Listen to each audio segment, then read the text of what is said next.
Nous continuons donc avec la deuxième partie qui doit traiter de l'occultisme. Je vais faire comme hier, je vais très rapidement introduire le sujet, après quoi je vous laisse la parole, parce que le sujet est encore plus vaste que celui que nous avons abordé hier. Vous vous rappelez que la vision du monde de l'ésotérisme considérait l'univers entier comme divin, et j'avais proposé l'image de 7 cercles concentriques. Nous pourrions parler de 7 mondes, un peu comme des poupées gigognes, depuis la pure lumière, soi-disant divine, la pure énergie divine, jusqu'à son ultime cristallisation dans la matière. Aujourd'hui, je ne retiens que 3 niveaux, parce que pour l'occultisme, seuls les 3 premiers niveaux sont importants. Le niveau de la matière physique, bien sûr, le niveau éthérique, auquel je ferai à peine allusion, car il est souvent associé au niveau physique, mais surtout le niveau astral. Voilà le niveau énergétique, l'énergie occulte, qui est importante pour l'occultisme, c'est l'énergie astrale. Vous vous rappelez aussi que, en tant qu'étincelle divine, immergée dans toutes les épaisseurs, dans toutes les couches de l'émanation divine jusque dans la matière, je participe à chacun de ces niveaux. J'ai donc un corps physique, mais aussi un corps éthérique et un corps astral. Ceci est important, car si je veux agir sur le plan astral, il faut que j'y ai accès. J'y ai accès par mon corps astral. J'ajoute encore un élément, je ne suis pas sûr d'avoir eu le temps d'en parler hier. De même que l'homme gouverne le plan physique, c'est nous qui maîtrisons plus ou moins le domaine physique, c'est le domaine de la recherche, aussi bien en physique théorique qu'en biologie et qu'en chimie. Nous essayons de comprendre les secrets de la nature et de les utiliser. Eh bien, il y aurait sur chacun de ces plans des entités qui gouvernent le plan sur lequel elles habitent. De même que l'homme gouverne le plan matériel, il y aurait des entités astrales qui gouvernent le plan astral. Or, si moi, en tant qu'être humain, en tant qu'esprit incarné dans la matière, je veux avoir accès au monde astral, je dois demander la collaboration aux esprits qui sont incarnés dans le monde astral. Qu'est-ce que veut dire le mot esprit? Le mot esprit, tel que je l'emploie, signifie une entité, un être, qui dispose d'une intelligence et d'une liberté et qui peut communiquer avec moi et avec les autres esprits de même nature. Il y aurait donc non seulement des êtres humains qui sont des esprits incarnés dans la matière solide, il y aurait aussi des esprits incarnés, entre guillemets, dans chacun de ces niveaux énergétiques. Je vous répète que les seuls qui m'intéressent dans l'occultisme comme dans le spiritisme, c'est des esprits qui gouvernent le plan astral. Or, il se trouve que lorsque je consulte les traditions occultes, quelles qu'elles soient hindoues, parce qu'il y a un occultisme hindou, il y a un occultisme bouddhiste, il y a un occultisme taoïste, il y a de l'occultisme africain, nord-américain, amazonien, sud-américain, européen bien sûr. Tous les occultistes sont d'accord sur ce point-là, qui est un axiome fondamental. L'homme n'aurait aucun pouvoir dans les mondes occultes s'il ne le reçoit des entités occultes qui gouvernent le plan correspondant. Si je veux avoir un pouvoir au niveau astral, je dois nécessairement demander la collaboration des entités astrales. J'ai oublié de définir l'occultisme, mais il n'est pas trop tard. L'occultisme, c'est la capacité, ou plutôt je vais le dire autrement, les pratiques occultes, à quoi visent-elles? Elles visent à une transformation intentionnelle de notre environnement naturel la nature, les événements ou les personnes, par la maîtrise et l'utilisation efficace des forces occultes. Je vais reprendre ça. Le but de l'occultisme, c'est de transformer la nature, telle que je la connais, les événements ou les personnes. Et comment est-ce que je les transforme? Non pas en agissant sur le corps physique des personnes ou sur les feuilles des plantes ou sur le corps des animaux, non, mais en essayant de maîtriser les énergies occultes qui sont impliquées dans les personnes, dans les animaux, dans les événements. Je vais donc essayer d'influencer le cours des événements ou des personnes en travaillant sur les forces occultes. Et ceci en pleine conscience et intentionnellement. J'ai un projet bien défini.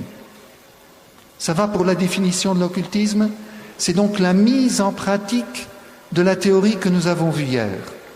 Nous avons essayé de voir la vision du monde et les différents plans occultes. L'occultisme va essayer d'utiliser ces énergies pour transformer le monde. Jusque-là, ça va? Alors, je viens de dire que pour pouvoir agir avec les énergies occultes, j'ai besoin nécessairement de la collaboration de ces entités occultes. Comment est-ce que je rentre en contact avec elles? Autrement dit, comment est-ce que je deviens un occultiste, ou plus exactement un magicien? Le magicien, c'est celui qui pratique l'occultisme. S'il pratique l'occultisme, s'il veut transformer le monde en bien, on l'appelle la magie blanche. S'il veut détruire, on appelle la magie noire ou la sorcellerie. Comment est-ce que je deviens magicien? Le premier point, c'est qu'il faut que je puisse percevoir les énergies, que je puisse m'y ouvrir. Normalement, personne d'entre nous ne perçoit les énergies occultes, donc vous êtes incapable de les saisir et de les utiliser. Celui qui peut percevoir ces énergies est ce qu'on appelle un médium. Il y a des techniques spéciales pour devenir médium. Je vous cite, vos questions vont peut-être me demander d'expliciter, je cite uniquement un petit mot qui est important là. Le médium est celui dont les chakras sont ouverts. Vous avez peut-être déjà entendu ce terme. C'est un terme sanskrit qui vient donc de l'anthropologie hindoue, selon laquelle nous aurions au niveau du corps éthérique, le deuxième corps, nous aurions des petites centrales énergétiques. Et j'ai dessiné quelque chose qui tourne parce que les chakras sont représentés comme des roues. Nous aurions 7 chakras qui correspondent à peu près aux glandes endocrines. Mais attention, ne les cherchez pas dans votre corps physique. Elles ne se situent pas à ce niveau-là. Elles se situent dans le corps intermédiaire entre le physique et l'astral, à savoir le corps éthérique.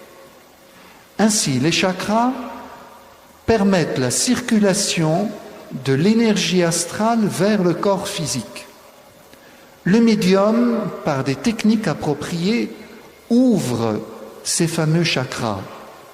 Lorsque les chakras sont ouverts, il a accès à son corps astral et par le biais de son corps astral, il perçoit les énergies astrales. Ça va toujours? Mais il n'est pas encore magicien.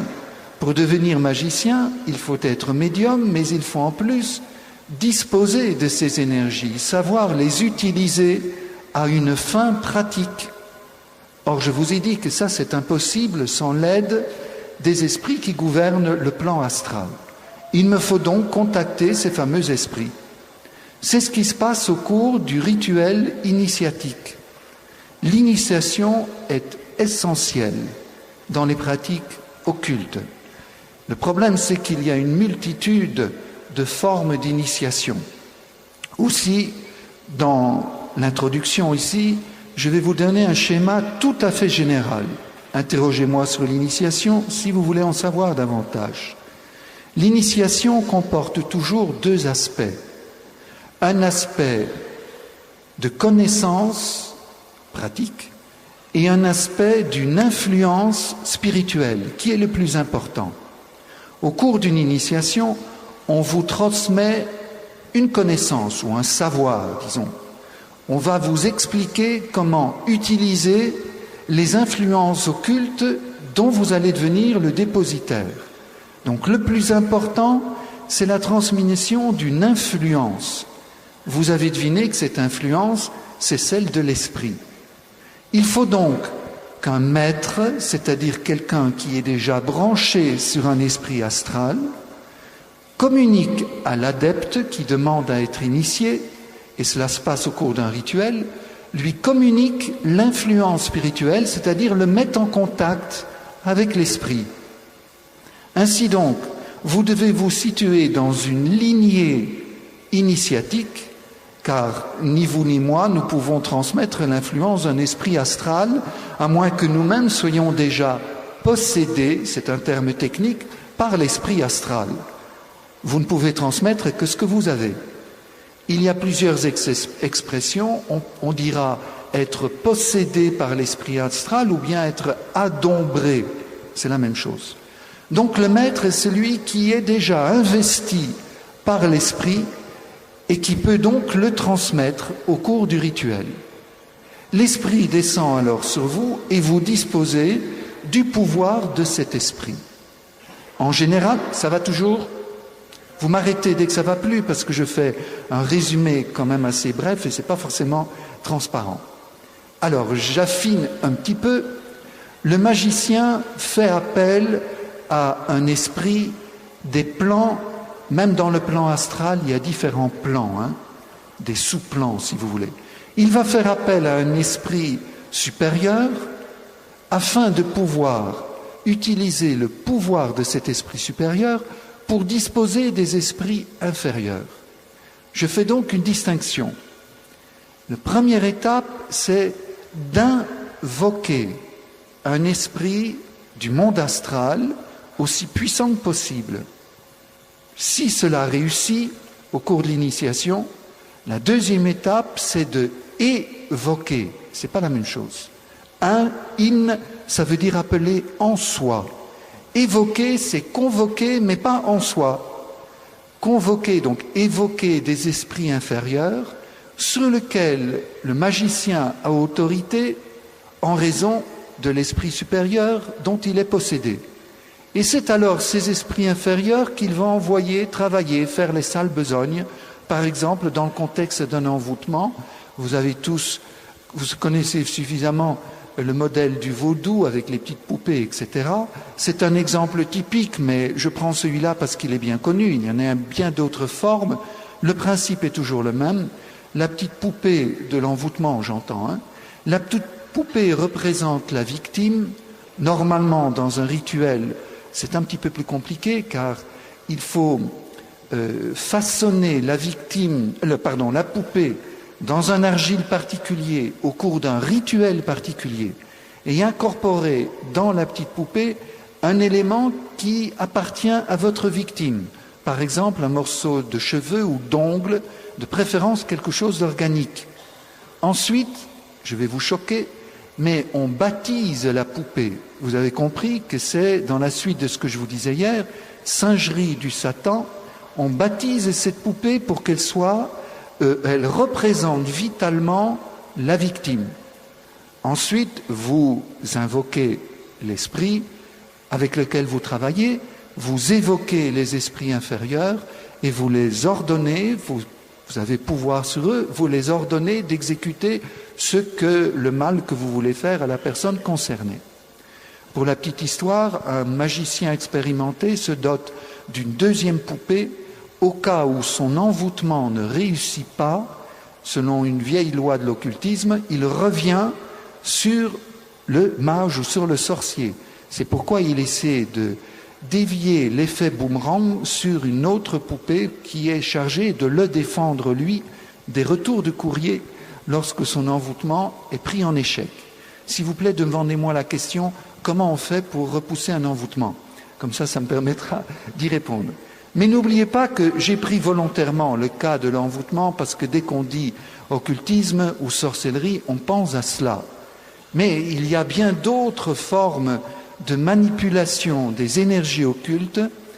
Je dis toujours, à fin, dans le but de transformer les événements ou les personnes. Vous pouvez aussi avoir différentes formes de magie blanche qui sont particulièrement développées de nos jours. Qu'est-ce que la magie blanche? C'est l'utilisation de ces énergies occultes à des fins positives, par exemple à des fins thérapeutiques. Et là, j'ouvre le dossier, ou je l'entrouvre, pour si vous voulez l'ouvrir davantage, j'entrouvre le dossier des thérapies énergétiques. Je vous ai dit que moi-même, je suis passé par ces eaux troubles. C'était dans ce domaine-là que je travaillais, avec l'intention de faire le bien, bien sûr, parce qu'on ne m'avait pas dit que je faisais de la magie. Rappelez-vous, donc, revenant des Indes, tous les chakras ouverts, pour ceux qui savent ce que ça veut dire, j'étais prédisposé à exercer l'occultisme. Je n'en savais rien du tout.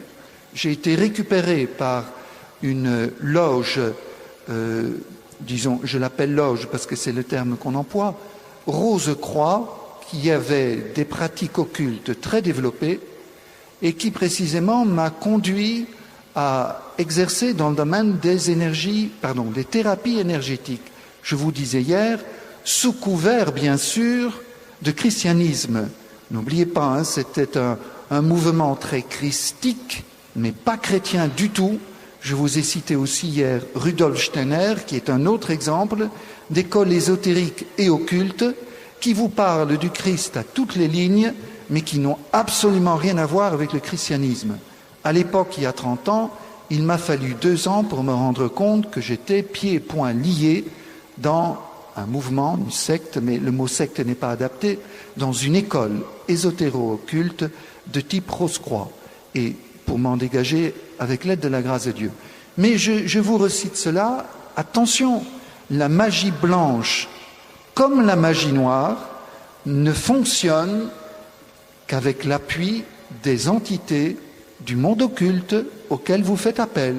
Et puisqu'on fait toujours appel au niveau astral, même pour faire de la magie blanche, pour faire des thérapies énergétiques qui visent à obtenir la guérison du patient, eh bien vous êtes obligé de passer par, disons, l'aide, par le bureau de recrutement des entités du monde astral. Je fais un pas de plus, j'anticipe vos questions. Vous me direz, mais alors, de quelle nature sont ces entités du monde astral? Elles sont assez bizarres puisque vous dites qu'on a recours à elles pour faire le mal, un envoûtement type du vaudou, destructeur. Donc, là, c'est clair, il n'y a pas de problème. Ces entités-là appartiennent, si ce ne sont pas des démons, elles appartiennent en tout cas aux princes de ce monde. C'est-à-dire, elles appartiennent à ce qui essaie de déconstruire l'œuvre de Dieu. Mais n'y a-t-il pas dans ce monde astral des entités qui voudraient construire, des entités positives? Eh bien, là, le témoignage est peut-être le chemin le plus court. Lorsque j'étais dans cette école ésotérique occulte, je me suis rendu compte, après quelques mois de pratique, qu'il y avait des entités qui étaient dans le coup. Mon premier réflexe, c'était évidemment d'essayer de prendre du recul, car je connaissais suffisamment l'Évangile pour savoir que Jésus chasse les esprits. Mais les responsables de cette loge ont essayé de me rassurer en disant « Non, mais ce ne sont pas des esprits du type de ceux que Jésus chasse, à savoir des démons, ce sont des anges guérisseurs. » Et ils m'ont renvoyé vers le livre de Tobie, comme quoi, quand on est ignorant, on peut vous faire croire n'importe quoi. Alors j'ai continué à pratiquer avec l'aide de ces fameux esprits. N'oubliez pas, c'est une autre parenthèse que j'ouvre, posez-moi la question des chamans. Les chamans sont aussi des guérisseurs qui travaillent avec les esprits. Et j'ai donc continué à travailler avec ces esprits du monde astral qui, soi-disant, faisaient le bien, jusqu'au jour où je me suis rendu compte que, confronté à la présence réelle du Christ, ces mêmes esprits blasphémaient honteusement la présence du Christ. Il n'est pas question, il est absolument hors question que ces esprits, ces entités du monde astral soient, disons, au service de l'Évangile et au service de Dieu, au service de faire le bien. S'ils blasphèment le Christ, ils ne supportent pas la présence du Christ. Je me suis rendu compte après, je parle d'expérience il y a 30 ans, j'ai continué à approfondir ces questions, j'ai pu travailler avec d'autres personnes spécialistes de ce genre de phénomènes, entre autres à Lyon, dans un groupe de travail à Lyon 3, en dehors de tout contexte chrétien.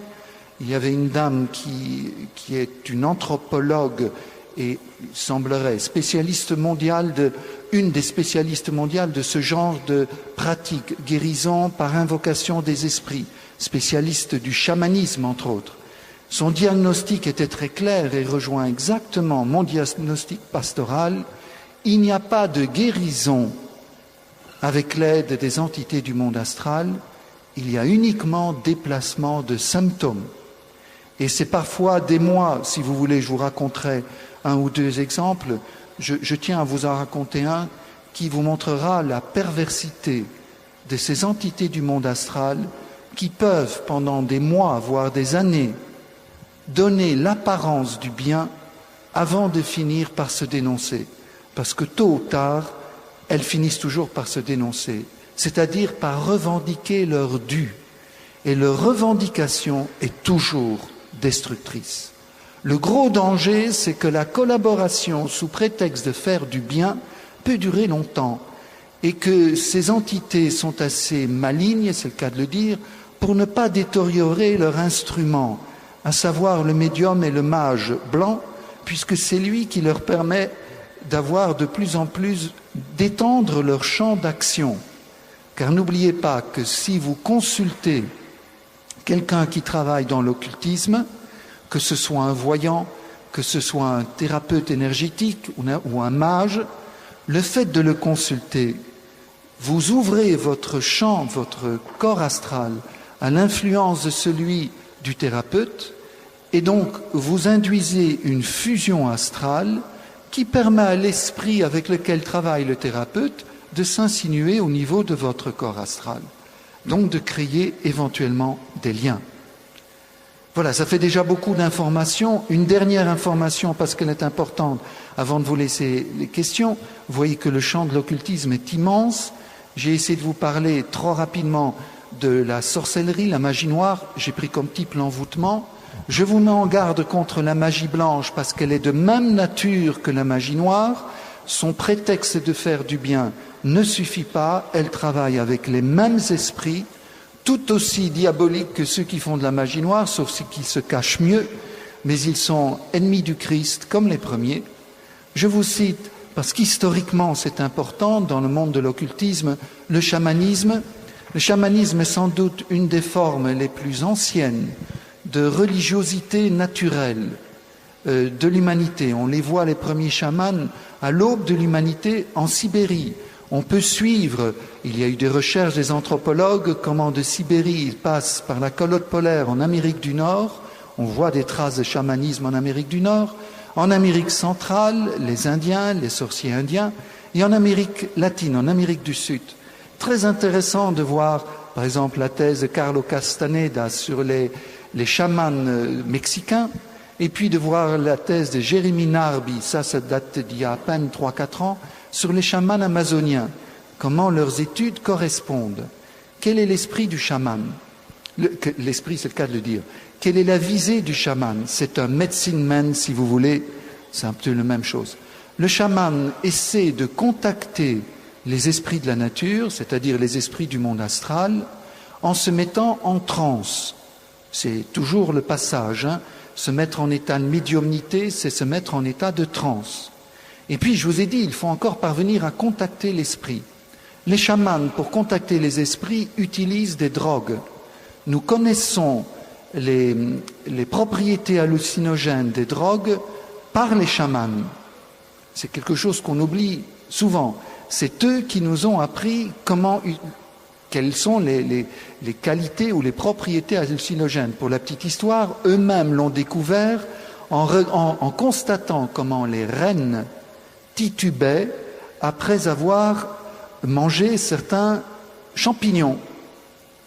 Et du coup, ils ont essayé eux-mêmes, ils ont poussé, vous voyez comment on connaît les traditions chamaniques, ils ont même remarqué, parce que si vous mangez la psilocybine par exemple, qui est un champignon, gare aux dégâts pour l'estomac.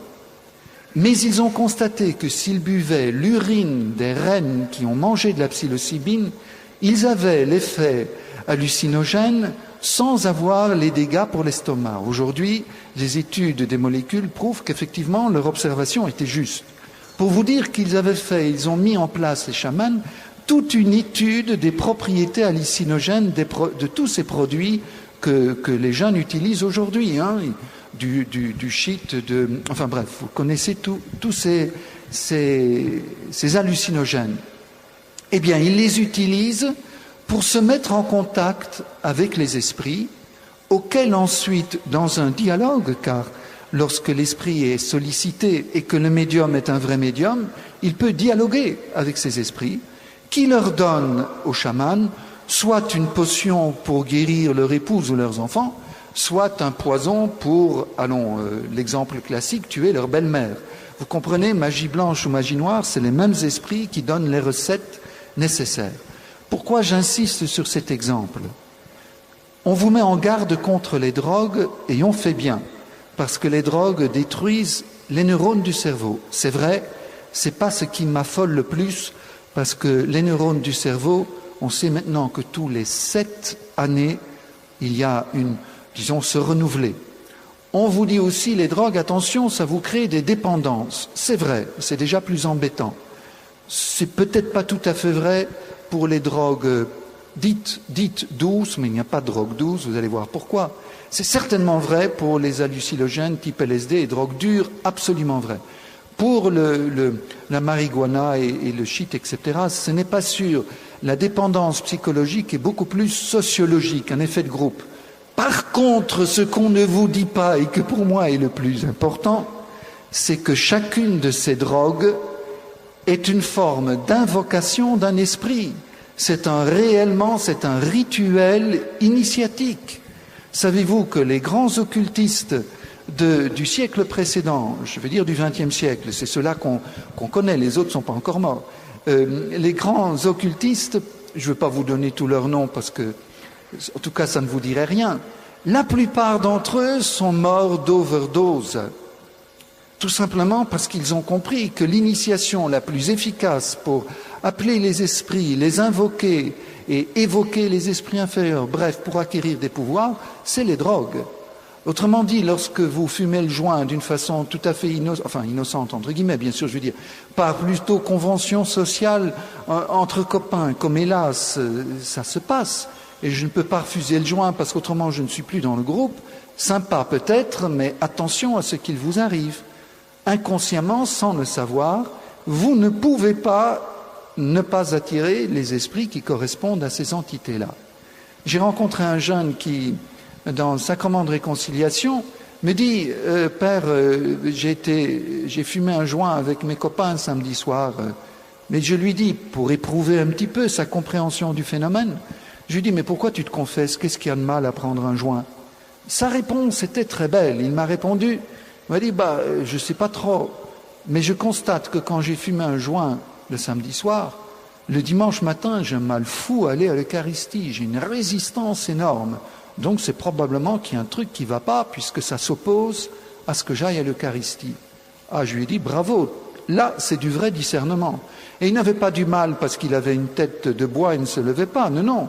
C'est tout simplement, il sentait une résistance spirituelle. Il avait une très grande sensibilité spirituelle et il a effectivement constaté ce que certains jeunes, vous êtes probablement là, m'ont confirmé hier quand je retournais vers la voiture, que les liens induits avec les esprits par l'utilisation des drogues, les drogues classiques que vous utilisez, le joint, marijuana, shit, etc., psilocybine, mescaline, et nommez-les tous, Ayurveda, j'espère que vous ne l'avez pas encore, non, je ne crois pas qu'il soit déjà dans vos milieux. C'est une drogue extrêmement puissante, sans doute la plus puissante drogue naturelle qui est dans la circulation actuellement, qui vient d'Amérique du Sud, qui est une liane, un extrait de liane extrêmement puissante, et ça y est, elle est en Europe. Mais il y a quelques années, j'ai rencontré 2 jeunes qui tous les deux étaient en coopération en Amérique du Sud, au Pérou, s'étaient laissés monter la tête par des chamans pour participer à un rituel, donc qui sont des rituels initiatiques, qui ont pris cette drogue sous prétexte que ça allait les faire avancer dans la révolution qu'ils allaient mieux se connaître, mieux connaître leur histoire passée, avoir accès à des plans profonds de leur inconscient, etc. Un discours psychologisant, tout ce que vous voulez. Ces 2 garçons, je les ai rencontrés dans un hôpital psy. Leurs parents sont venus me dire, « Père, est-ce que vous pouvez faire quelque chose ?» Je ne comprenais pas trop de quoi il s'agissait. Quand je les ai rencontrés, j'ai compris. Ils ont tout simplement, effectivement, pris ces drogues, ils ont rencontré les esprits, ils ont complètement flippé. Ils sont dans un hôpital psy. Un des 2 gars, il était en dernière année d'ingénieur agronome. Il est revenu de son stage incapable de passer ses examens. Le directeur de l'école, que j'ai rencontré, heureusement, a été intelligent, lui a donné son diplôme dans l'espoir qu'il s'en sorte, quoi. Lui, j'espère qu'il pourra s'en sortir. L'autre est vraiment mal au point. Enfermé dans un mutisme total, il ne dit plus rien. Le premier a pu s'expliquer. J'ai une 3e personne aussi qui l'avait pris et qui maintenant est repartie. Elle a été moins loin et toujours chrétienne, engagée dans une radio chrétienne, qui a demandé à me voir, vous risquez pas de savoir où c'est, et qui a reconnu combien aujourd'hui encore, et c'était 5-6 ans qu'elle avait vécu cette expérience, elle était liée, elle se sentait liée, et elle a demandé une prière de délivrance, parce que chaque fois qu'elle priait, les esprits revenaient à l'assaut, elle est incapable de se trouver en paix devant le Seigneur. Je n'ai pas dit qu'elle est possédée, hein. Faisons bien la différence, je ne parlerai pas de possession, c'est pas de ça qu'il s'agit. Il s'agit de liens avec des entités du monde occulte, entendez, du monde astral, suite à des pratiques où ou inconsciemment, vous les avez invoquées. À moitié consciemment, parce que prendre des drogues, c'est quand même pas neutre. Voilà, je vous donne maintenant la parole, je voulais simplement insister. Je vous ai dit que l'initiation est la clé d'entrée dans le monde occulte. Mais attention, il y a initiation. Vous pouvez demander à une école ésotérique ou occulte de rentrer dans un parcours de préparation à un rituel initiatique. C'est le grand schéma classique.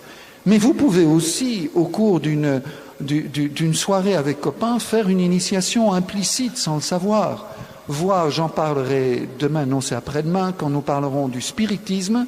Vous pouvez aussi, dans une soirée spirite, c'est une forme d'initiation, puisque vous vous ouvrez, vous invoquez les esprits, vous êtes dans un contexte initiatique.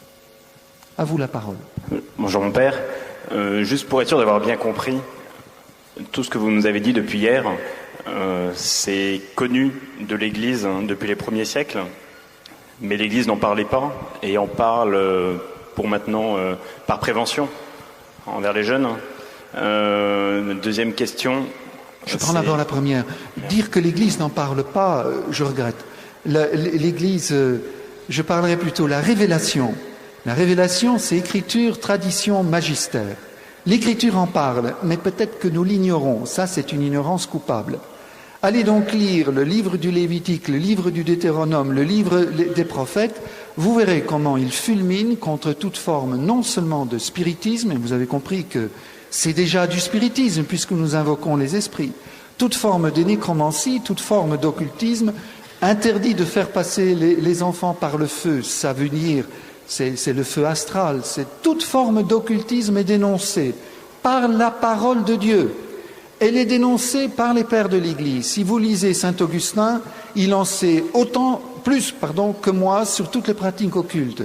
Il discute avec Proclus, je ne vous rentre pas dans les détails, et il parle des entités astrales. Le magistère a toujours dénoncé les pratiques occultes, ésotériques, je vous l'ai dit hier, et spirites, je vous le dirai après-demain. Elle les a toujours dénoncées jusque dans le catéchisme de l'Église catholique. Et pourquoi les dénonce-t-elle? Mais parce que les entités auxquelles font appel les magiciens appartiennent appartiennent au camp du démon. Je donne un petit mot, je viens à votre deuxième question. Qu'est-ce que ça veut dire par là? N'oubliez pas, l'Apocalypse dit que le Satan a de sa queue, le dragon, balayé un tiers des étoiles du ciel, les étoiles c'est les anges, les a balayées et les a fait tomber sur la terre. Langage imagé symbolique qui nous montre bien, les étoiles ce sont les anges déchus. Jésus parle du prince de ce monde et il ne dit pas que ce prince de ce monde n'a plus de pouvoir, il l'a vaincu sur la croix, par la mort et la résurrection, il a introduit son royaume de lumière au cœur d'un monde de ténèbres. Nous sommes toujours dans le combat spirituel. Nous avons à choisir le royaume de lumière. Si nous choisissons le Christ, que voulez-vous qu'il nous arrive? Le démon n'a de pouvoir que sur nous que dans la mesure où nous le lui concédons. Encore faut-il choisir la lumière. C'est tout l'évangile de Jean.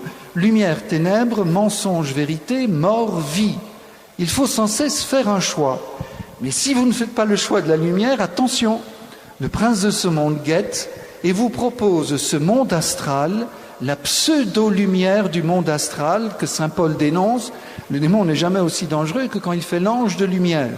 Il parle aussi des puissances des airs. Ce sont ces entités du monde astral. Le monde astral est un monde qui apparaît, pour les ignorants que nous sommes, comme un monde lumineux. Je vous ai dit hier que cette énergie considérée comme divine par les occultistes, c'est une énergie immanente à ce monde, créée, elle n'a rien de divin. Mais c'est le truc, disons, la fourberie de l'ennemi, c'est d'essayer de nous attirer vers ces plans astraux et de nous essayer de les faire passer pour les plans supérieurs de la vie divine, disons la vie de la grâce. Donc l'Église dénonce cette supercherie de Satan, cette singerie de Satan, cette opposition entre le monde d'en bas, dont le prince de ce monde a le pouvoir, et le monde d'en haut vers lequel il nous faut tendre. Tendez vers les choses d'en haut, dit saint Paul, Colossiens 3, non pas celles de la terre, puisque vous êtes ressuscité avec le Christ et que votre vie est cachée en Jésus à la droite du Père. Vous retrouvez cette opposition sans cesse chez saint Paul qui connaît très bien les supercheries du démon. Lisez donc Éphésiens 6, le grand chapitre du combat spirituel. Il dit, c'est pas contre des hommes de chair et de sang, c'est contre les esprits, les principautés des airs, les puissances que nous avons à nous battre. Les voilà, c'est cela que je dénonce. Donc ne me dites pas que l'Église n'a pas mis en cause, dénoncé tout cela. Alors ce que je fais, c'est expliciter le domaine de prédilection des esprits du mal, c'est la séduction des forces occultes, la séduction des pouvoirs occultes. J'explicite, c'est tout. Deuxième question. Deuxième question, vous avez répondu en partie. C'est sur quel texte se fonde exactement toute cette théorie ésotérique? Je viens de vous le... Oui. Alors d'autres questions, allez-y. Oui. Tous ensemble, levez-vous, je vous répercute, c'est pareil. Je donne la priorité aux jeunes. Imaginons qu'on se retrouve sans le vouloir dans un cycle... Reprends, j'ai pas entendu. Imaginons qu'on se retrouve sans se vouloir dans un cycle initiatique. Comment on peut justement repousser l'initiation? Je vais redire la question, je ne suis pas sûr que je l'ai bien compris. Si nous avons vécu une initiation, c'est ça? Si on se trouve, si on se rend compte qu'on est en train d'être dans un cycle initiatique. Ah oui. Savez-vous que Pie XII, à qui on demandait la question, mais j'anticipe la suite, mais c'est un peu le même domaine. On lui posait la question, est-il permis, par motif de curiosité, voire de recherche scientifique, de participer à une séance de spiritisme? La réponse est clairement non, car vous allez subir les effets négatifs comme si vous y étiez avec sympathie. Si je consulte les ésotériciens et les occultistes, ils vous donnent la même réponse. Pie XII était bien informé. Enfin, notre magistère est bien informé. Si nous sommes dans un contexte initiatique, nous en rendons compte, il faut partir, ou en tout cas, il faut rester intérieurement dans la prière. Les cas d'invocation des esprits, mais c'est pour jeudi, où quelqu'un dans l'assemblée prie et que l'esprit ne vient pas, sont classiques.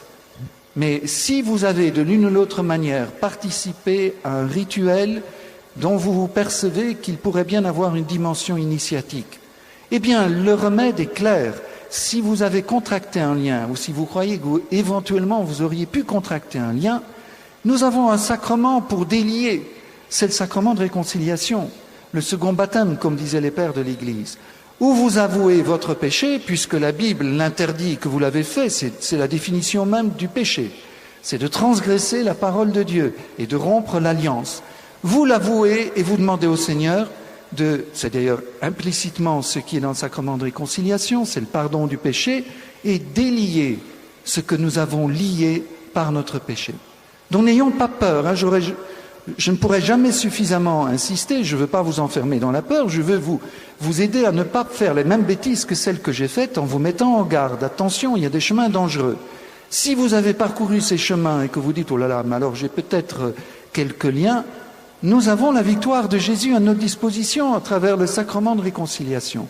Nous proclamons ta victoire, Seigneur, et nous nous exposons au mérite de ta passion. Nous nous plongeons dans ton précieux sang, dans le sacrement, et nous sommes libres. Allez-y. Quand on a été victime d'un envoûtement, comment est-ce qu'on peut s'en rendre compte et comment peut-on se débarrasser des effets? Alors, peut-on être victime d'un envoûtement? Attention, sur 10 personnes qui prétendent être envoûtées, je crois qu'il y en a au moins 9, je devrais dire sur 100 personnes, il y en a 90 qui n'ont rien à voir avec un envoûtement, parce que heureusement, ce n'est pas aussi facile que cela d'envoûter quelqu'un.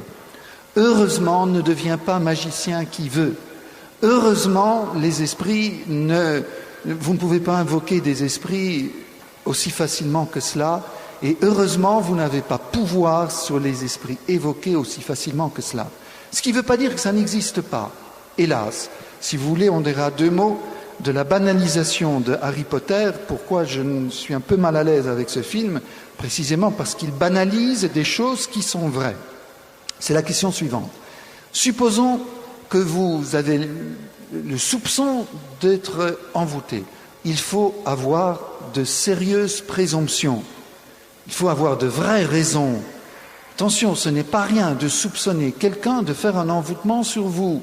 Méfiez-vous, c'est une médisance très grave, ça peut être une calomnie très grave. Une médisance, c'est dire du mal de quelqu'un, mais de ce qu'il fait effectivement. Une calomnie, c'est ce qu'il n'a pas fait. Donc ne portez pas des soupçons à la légère de ce genre, de ce type-là. Maintenant, nous, chrétiens, comment devons-nous réagir? La réponse est très simple. Il suffit de devenir des saints. C'est simple.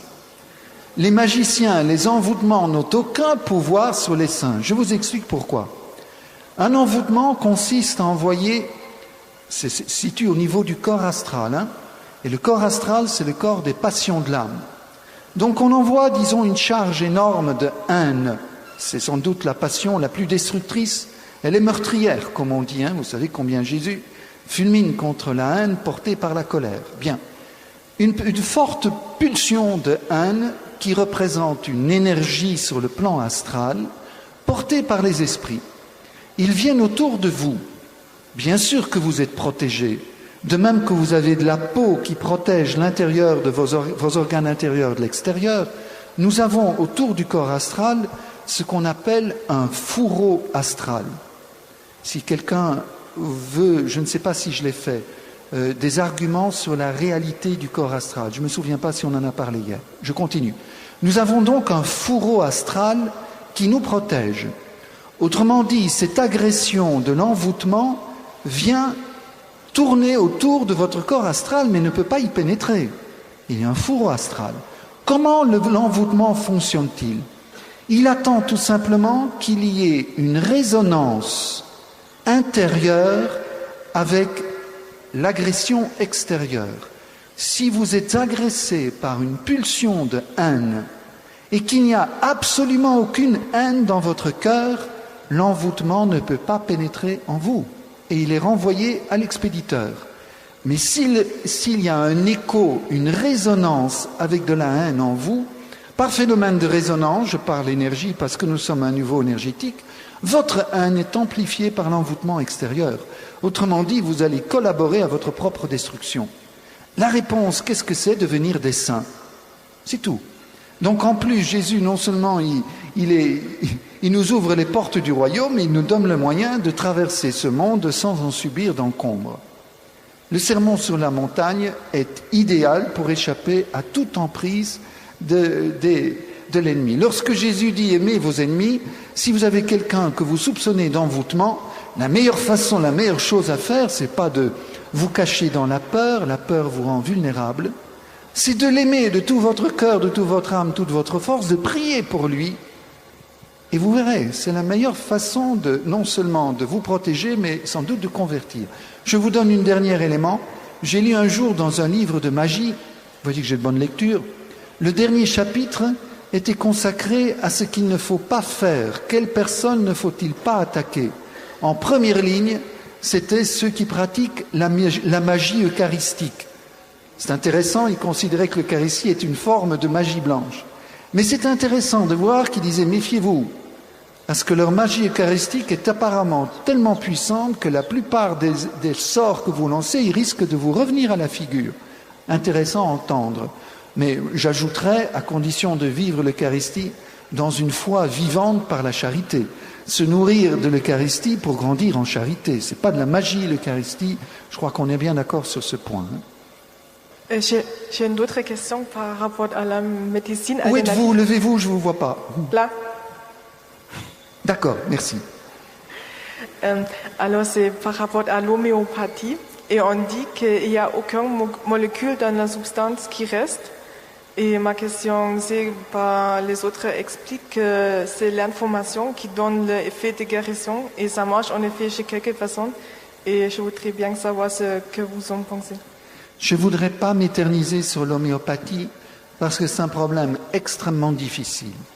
Du fait que, là je vais d'abord parler en tant que scientifique, il est vrai qu'au-delà d'une certaine...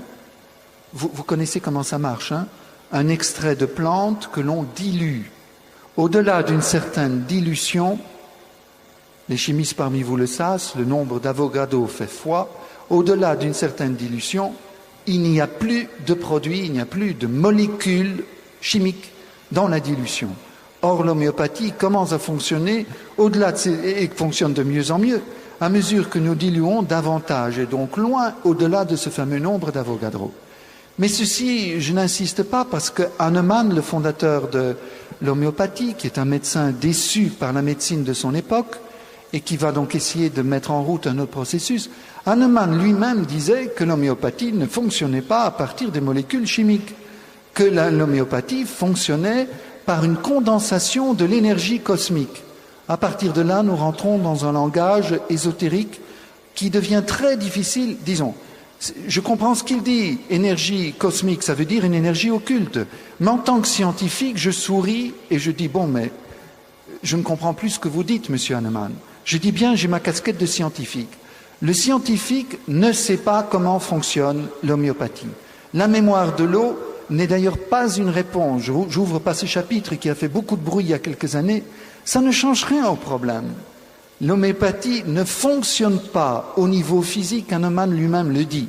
Donc je change de casquette.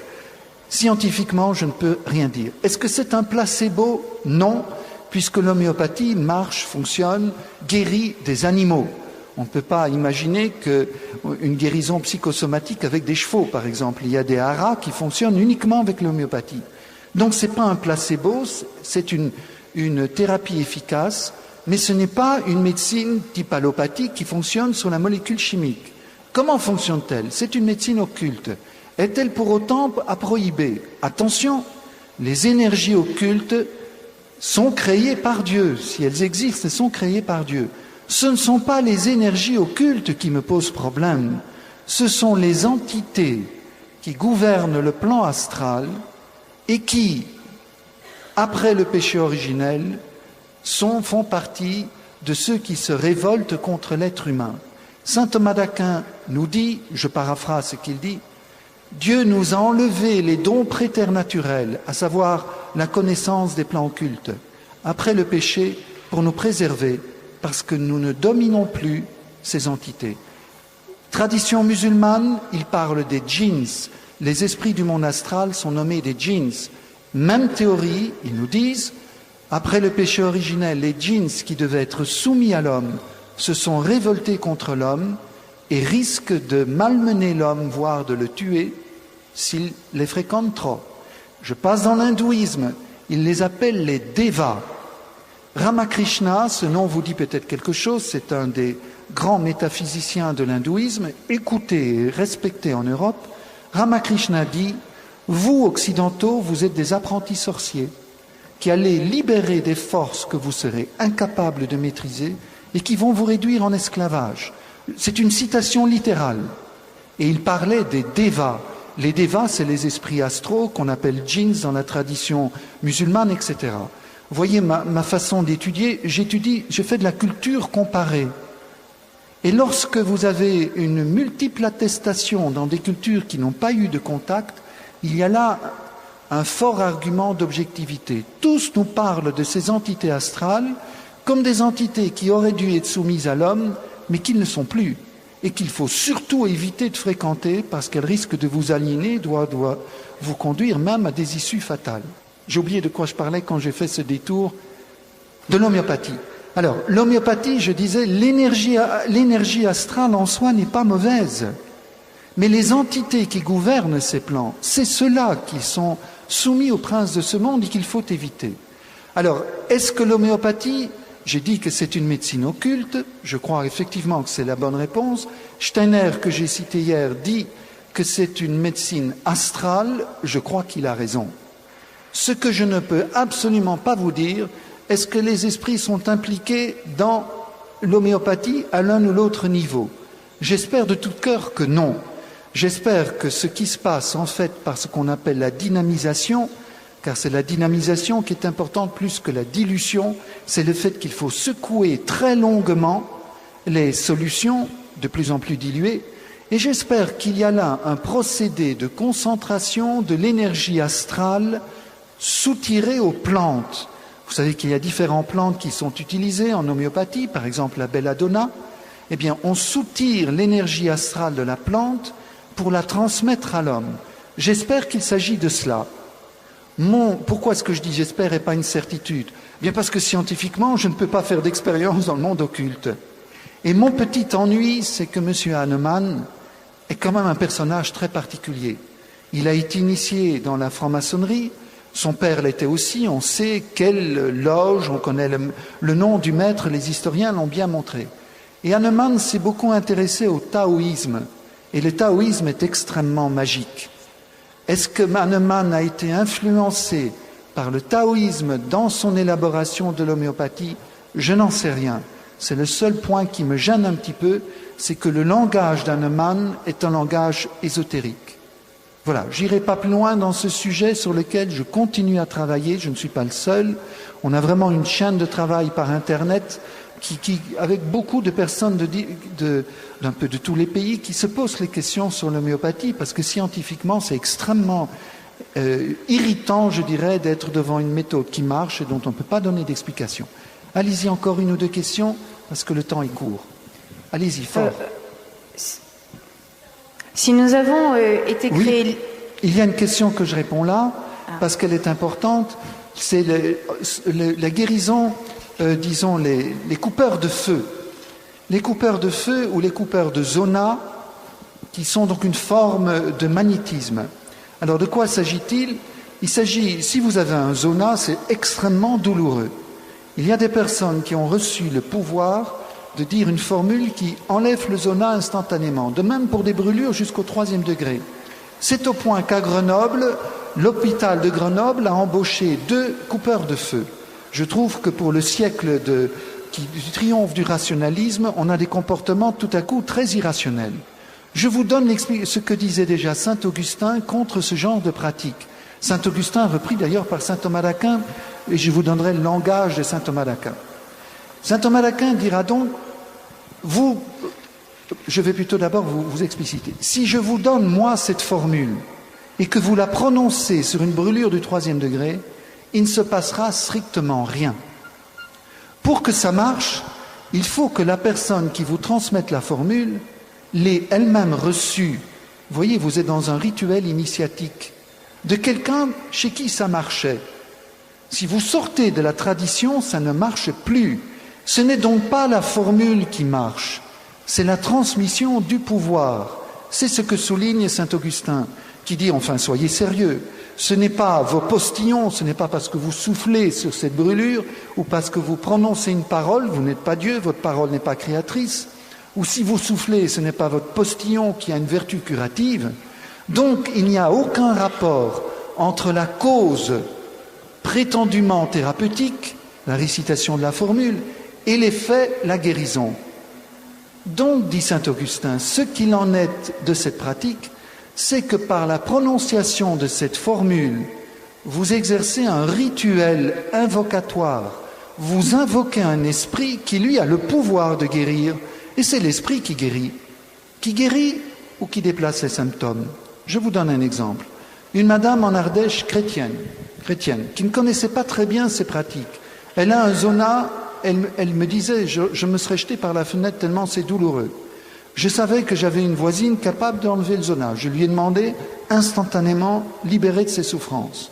Une semaine après, elle tombe, elle n'avait jamais eu de dépression de sa vie, dans une dépression monstrueuse, avec des pensées de désespoir et de suicide. Elle dit, mais enfin, mais qu'est-ce qui m'arrive?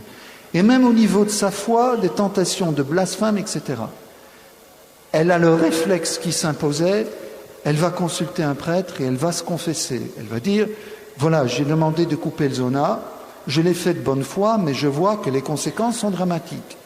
Instantanément, dans le sacrement de réconciliation, elle perd cette fameuse dépression. Alors dites donc ça à un psy, qu'on peut guérir d'une dépression par le sacrement de réconciliation. Vous entendez bien qu'il n'y a rien à voir. Lorsqu'elle m'a entendu parler des coupeurs de feu, elle a dit, mais ça y est, j'ai compris.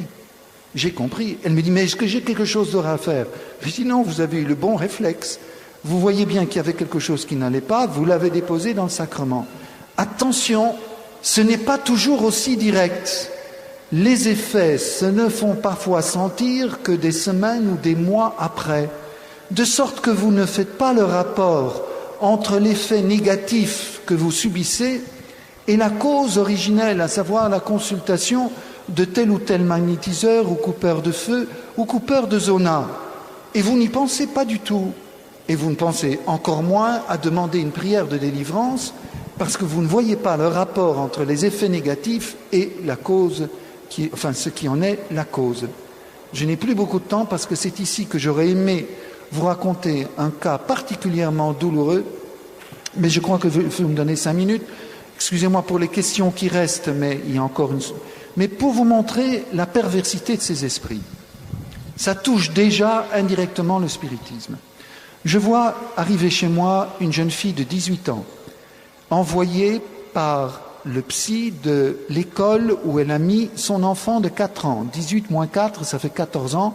Elle a eu l'enfant à 14 ans. C'est une petite fille mère. Le psy l'envoie vers moi. Je vais aller vite, pour faire bref, parce que le comportement de l'enfant dépassait sa compétence. Je vous dis ce que la mère va avouer après bien des hésitations. Elle épluche des patates, elle dépose le couteau, elle voit tout à coup son enfant de 4 ans se jeter sur le couteau avec un visage terriblement dur et la menacer du couteau. Puis tout à coup, le visage de l'enfant redevient normal et en criant, il dit « Maman, maman, qu'est-ce qui m'arrive ?» Il lâche le couteau, il redevient normal. Vous comprenez l'angoisse de cette maman qui va voir le psy de l'école et le psy lui dit « Non, ce psy me connaissait, il savait les recherches que faisait, il a dit « Allez donc voir le père Verlin. » Bien. Je vois arriver cette femme qui me parle de son enfant, mais de toute évidence, elle n'allait pas bien. Elle était pâle, je la voyais faire des... Elle me dit, oui, j'ai des douleurs, des migraines sans cesse, et elle me décrit un ensemble de symptômes que je ne vous dis pas, parce que c'est comme quand on lit un livre de médecine, on a toutes les maladies, donc je ne vous les décris pas. Mais les symptômes qu'elle avait, c'était clair, c'était quelqu'un qui avait nagé dans l'occultisme. Je commence une anamnèse, c'est-à-dire à relire le passé pour essayer de voir où donc a-t-elle ouvert la porte à cet intrus du monde astral qui est occupé à la persécuter. Elle dit rien du tout. Jamais d'ésotérisme, ni d'occultisme, ni de spiritisme, rien du tout. Décontenancé, je lui dis, mais alors madame, je ne peux rien pour vous, je ne vois pas du tout. Je veux bien dire un je vous salue avec vous, mais je ne vois pas. Et au moment de me lever pour se quitter, une inspiration, mais alors vraiment du coup de l'Esprit Saint, je ne savais pas pourquoi je lui demandais. Je lui dis, mais madame, est-ce que vous n'auriez pas eu un gros traumatisme, quelque chose de vraiment important qui vous a bouleversé? Elle me dit, oui, quand mon papa est mort, mais maintenant ça va mieux depuis que nous communiquons ensemble. Je dis, bon, d'accord. Je crois que vous allez vous asseoir, vous voyez, c'est le lien avec ce que nous rions jeudi. Vous allez vous asseoir, on va reprendre la conversation. Et voilà ce qu'elle me raconte. Elle avait donc 14 ans lorsqu'elle a eu ce gosse. L'enfant naît, et voilà que quelques mois plus tard, le papa, infarctus, meurt. L'enfant est complètement perdu. Le soir de l'enterrement, Elle écrit à son papa, elle me raconte, c'est elle qui me raconte, pour soulager sa souffrance. Et elle écrit ne sachant quoi faire, mais petit Pachpa chéri, pourquoi m'as-tu... Et elle sanglote, vous imaginez, elle ne parvient plus à écrire. Tout à coup, elle sent sa main qui se raidit et qui continue à écrire toute seule. C'est de l'écriture automatique. C'est un phénomène occulte des esprits astraux qui peuvent soit prendre la voix de la personne, soit la main. Et la main écrit « Ma petite chérie, ne pleure pas, c'est moi ton papa ».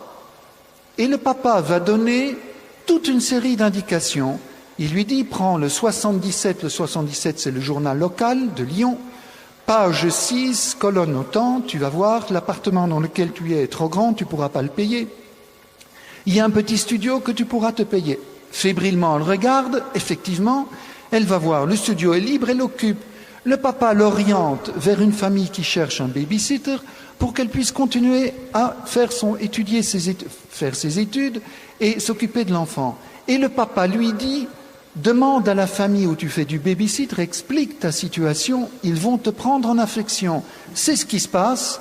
Et finalement, c'est la famille qui fait le babysitter de la jeune fille pour qu'elle puisse continuer à faire ses études.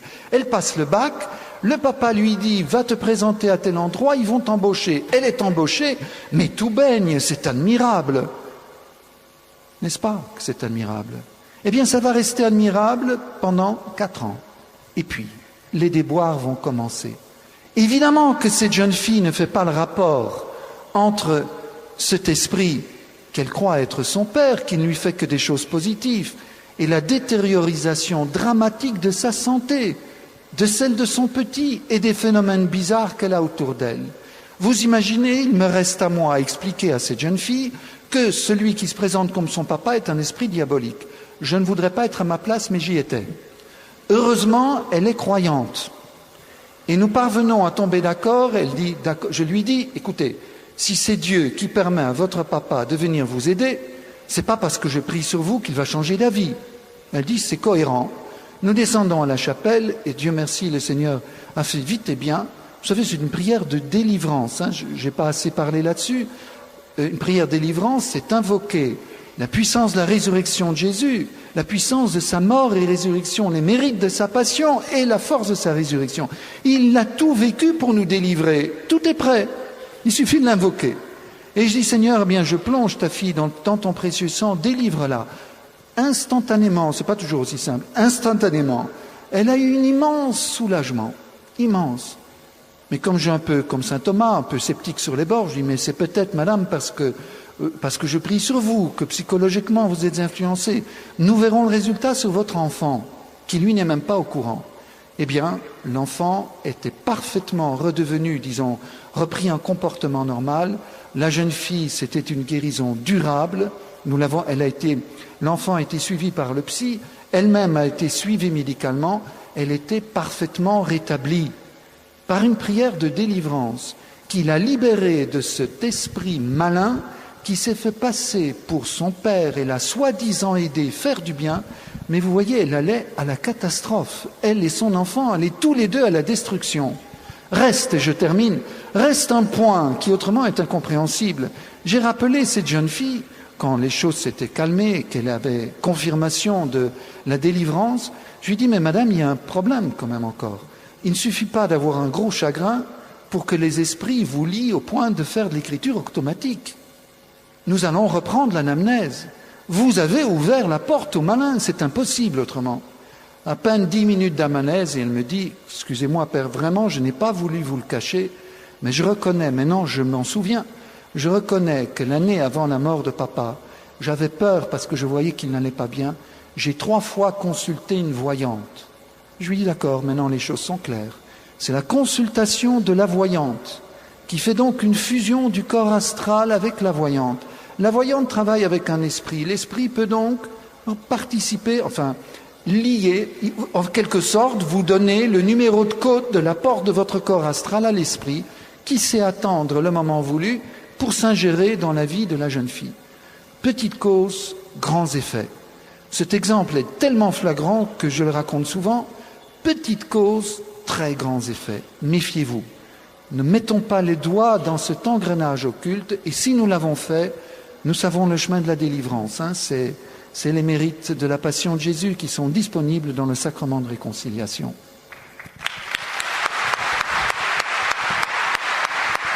J'espère que c'est Jésus que vous applaudissez.